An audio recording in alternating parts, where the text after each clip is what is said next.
From Conor only taking a few seconds to end his fight against Jose Aldo, to the UFC replacing Poirier versus Duffy with a flyweight bout, here are the most underwhelming main card events ever. Conor McGregor's one of the biggest athletes in the UFC. The man single-handedly carried the UFC for several years, but he's had his fair share of underwhelming fights. Oh man, we all remember that epic showdown between Jose Aldo and Conor, don't we? It was like the fight of the century, no doubt about it. The hype leading up to that match was off the charts. And let's not forget those pre-match conferences. They were something else. With all that intense hate and trash talk, it was very easy to get caught up in all the excitement and anticipation. But despite all the buildup, the fight itself was over in the blink of an eye. Seriously, it took just 13 seconds. People were geared up for a long, thrilling bout, but instead, it was all done and dusted in what felt like a heartbeat. Don't get me wrong, those 13 seconds were pretty darn cool. But let's take a step back and think about it for a moment. Picture this. You've thrown out a considerable amount of money to witness a world-class fight, something that's worth every single penny. And then, poof, it's all over before you even have a chance to take another sip of your drink. Believe it or not, some fans even admitted to missing the entire fight because they were in the restroom. It was ridiculous. I don't think you can even call this bout an actual main event because the fight ended before we even got to see 10 punches thrown collectively. And that's not the only time Conor has been at the center of an underwhelming fight. The same could be said about his bout against Dustin Poirier. UFC 264 was supposed to be the ultimate showdown, the finale of the McGregor versus Poirier trilogy that had us all on the edge of our seats. The hype leading up to it was off the charts, and we were all ready for an epic clash that we hoped would go the distance. But, as fate would have it, we were left utterly disappointed once again. This time, it was McGregor who found himself on the losing end, and let me tell you, it was a painful loss to witness, both literally and metaphorically. We can't really blame anyone for how it ended. Injuries happen in sports, but let's face it, the fight itself was anticlimactic considering the insane hype and trash talk that surrounded it. Just imagine McGregor, known for his explosive power and relentless fighting style, getting knocked out in the very first round. It was a shocker, no doubt about it. And to make matters worse, fans had to witness McGregor's leg snap, leaving many of us cringing and feeling absolutely gutted. It was the worst possible outcome. And you know, it's interesting to hear Poirier's thoughts on the fight. He really wanted that stoppage by strikes, but hey, a win is a win, right? The fight wasn't all that convincing because it just ended way too quickly. If you think these fights were bad though, then you're in for a treat. I was only talking about a terrible main fight, but think about having to watch an entire underwhelming event. UFC 149 was an absolute nightmare, especially for the fans who shelled out their hard-earned cash for the card.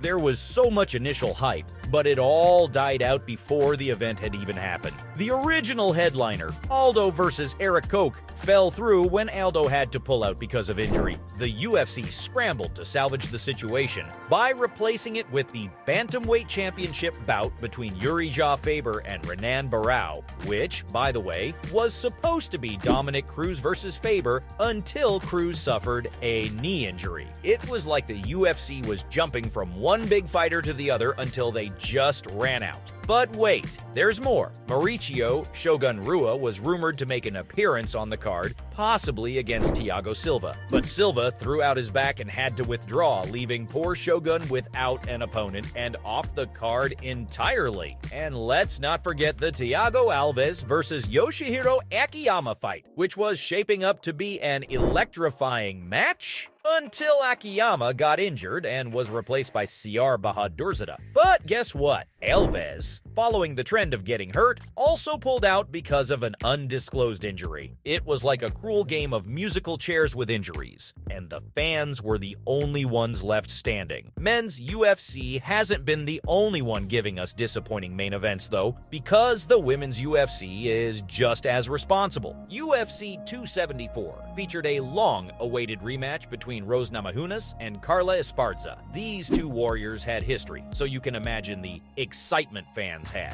But the fight was anything but entertaining. The first minute of the fight was like a dance, with neither fighter landing any significant strikes. Carla maintained her distance, always ready to level change at a moment's notice. It was a cautious start, and both fighters were hesitant to take the lead. But even when Carla finally tried to break the ice by going for a takedown, Rose defended it successfully, and that, folks, was the highlight of the round. Carla finished it with a leg kick that got a massive reaction from the crowd, which was a small glimmer of excitement in an otherwise lackluster fight. In between rounds, Rose's coach, Trevor Whitman, tried to light a fire under her by urging her to pick up the pace. And you know what? It did have an effect. Rose started pushing forward, trying to take control, and both fighters were finally throwing strikes, but unfortunately, nothing landed cleanly. This fight, to put it bluntly, was boring. After two more lackluster rounds, Esparza was crowned the new UFC strawweight champion via split decision. And unsurprisingly, the crowd was not pleased because boos echoed throughout the arena as the decision was announced. It was an absolute dud of a fight, and the fans really deserved better. That said, until now, I've talked about fights between two prominent and famous fighters, but the UFC is notorious for holding main events with newbies too. Alright, let's dive into UFC Fight Night 108 main event, cause this one had everyone scratching their heads. Despite having some solid fights on the card, the UFC made Cub Swanson versus Artem Lobov the headliner, and it's safe to say that it left fans wondering what on earth the matchmakers were thinking. Don't get me wrong, Swanson's a seasoned veteran and has headlined UFC shows before. He's a top 10 featherweight, and had even been part of a Fight of the Year contender against Doo Ho Choi, so it made sense for him to be in the main event. But Lobov, well, that's where things got confusing. Lobov's record in the UFC was just 2 wins and 2 losses, and overall, he had a mixed 13-12 record with 1 draw. Nobody was giving Lobov a shot at beating Swanson, and it was an uphill battle from the start, which made the whole matchup feel underwhelming, to say the least. I'm talking about one of the worst main events in the history of the UFC. And sure, Lobov went the distance, but he was clearly outclassed by Swanson, meaning the result was never in doubt either. Oh, and after that fight, Lobov suffered 2 more losses, and that was the end of his UFC journey. The Ireland-based Russian found himself outside of the promotion altogether, though that's not the only time the UFC has bored the fans with poor fighter choices. They've also replaced an extremely hyped main fight with one filled with terrible fighters. The UFC had big plans for a main event in 2015, with Poirier going up against Joseph Duffy. Duffy was an up-and-coming Irish star, and Poirier was considered one of the best fighters in the lightweight division. So, expectations were as high as they could be. But, unfortunately, just 3 days before the event, disaster struck. Duffy suffered a concussion and had to withdraw from the fight. It was a major blow to the card, and it was worse when Poirier said he wasn't up for facing a late-notice replacement like Norman Park. So he withdrew from the event as well. This left the UFC in a real bind. They were scrambling, trying to salvage the card. And what did they end up doing? They put flyweights Louis Smolka and Paddy Holohan in the main event spot. Sure, Smolka and Holohan are talented fighters, but it wasn't the main event that could generate the same level of hype as a Poirier versus Duffy matchup. It was a tough situation for the UFC. The card definitely suffered because of it, and the fans were far from happy. So there you have it. From the UFC replacing Poirier versus Duffy with a flyweight bout, to Conor only taking a few seconds to end his fight against Jose Aldo, those were the most underwhelming main card events ever.